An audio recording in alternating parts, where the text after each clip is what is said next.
A vertical U-tube of uniform cross-section contains water up to a height of 30 centimeter. Show that if the water on one side is depressed and then released, its motion up and down the two sides of the tube is simple harmonic. Calculate its time period. तो पहले हम बना लेते हैं YouTube.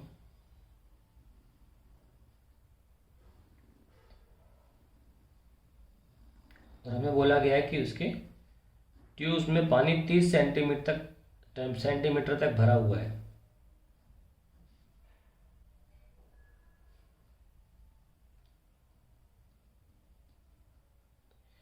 ठीक है, तो ये तो सेम लेवल ही रहेगा. अब आपने इसको पुश किया तो सिचुएशन कैसी हो गई, ये यहाँ पे आ गई होगी नई लेवल से. This is a, this is a dash, A B, A dash B dash. और पानी जितना यहाँ पे नीचे गया होगा से वाई नीचे गया उतना ही ऊपर भी चला गया होगा, वाई ऊपर. तो पानी यहाँ नहीं है, ये है न्यू लेवल. और न्यू लेवल के सामने ये जो पोर्शन है पानी अब यहाँ पहुँच चुका है 2y ऊपर. तो ऑब्वियस सी बात है अब यहाँ पर जो प्रेशर है वो ज़्यादा है एज़ कंपेयर टू यहाँ पर जो प्रेशर है. क्योंकि हम नया डायग्राम बनाए अगर बहुत कम देर के लिए होगा ऐसा, क्योंकि वो वापस आएगा और वापस आएगा जिस फोर्स से उसी को हम बोलेंगे रिस्टोरिंग फोर्स. देखिए यहाँ पर पानी है, अब यहाँ पानी नहीं है. तो मैं यहाँ पर अगर प्रेशर लिखना भी चाहूँ तो वो सिर्फ एटमॉस्फेरिक प्रेशर होगा. वहीं इस लिम्ब पर मैं लिखना चाहूँ तो वो कौन सा प्रेशर होगा, एटमॉस्फेरिक प्रेशर के साथ साथ रो जी एच भी होगा. जो एच की वैल्यू है वो 2y है, एच की वैल्यू 2y है. तो रिस्टोरिंग फोर्स जो होगा मेरा वो होगा रो जी 2y, that will be my restoring force. और आप ऑलरेडी देख सकते हैं हमारे पास जो है रो जी वी होता है तो एरिया भी लेना पड़ेगा. ठीक है, rho g V volume in this portion.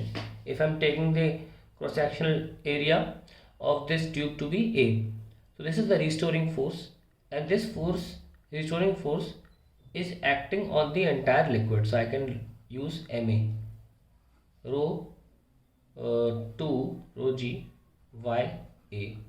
ठीक है. So what is the acceleration of this, y तो इधर हुआ ना upwards और acceleration इधर हो रहा है इसका नीचे downwards, 2 rho g ए, क्योंकि वाई मैं कोने में लिखूंगा divide by mass.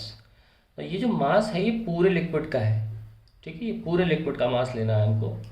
So your mass will be 2 rho g A upon, this is the entire liquid. Entire liquid में हम क्या, mass density into volume, density same रहेगी. वॉल्यूम जो होगा वो होगा एरिया इंटू लेंथ, और लेंथ दोनों साइड है, यहाँ भी है और यहाँ भी है.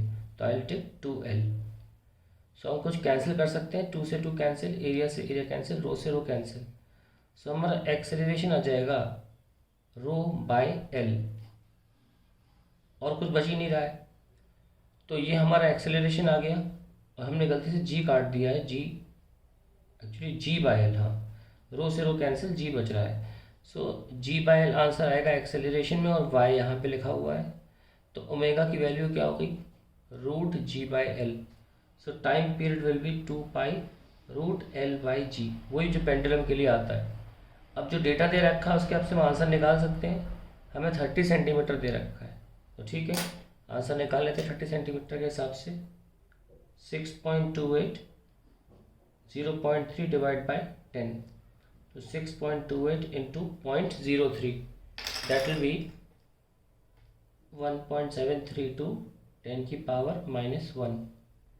सो ये कितना आएगा, 17 इंटू 7 करीब करीब यह आ जाएगा 1.2, 12 के आसपास आ जाएगा, 1.2 के आसपास आ जाएगा, very close to 1.2 seconds. And that is the answer to the question.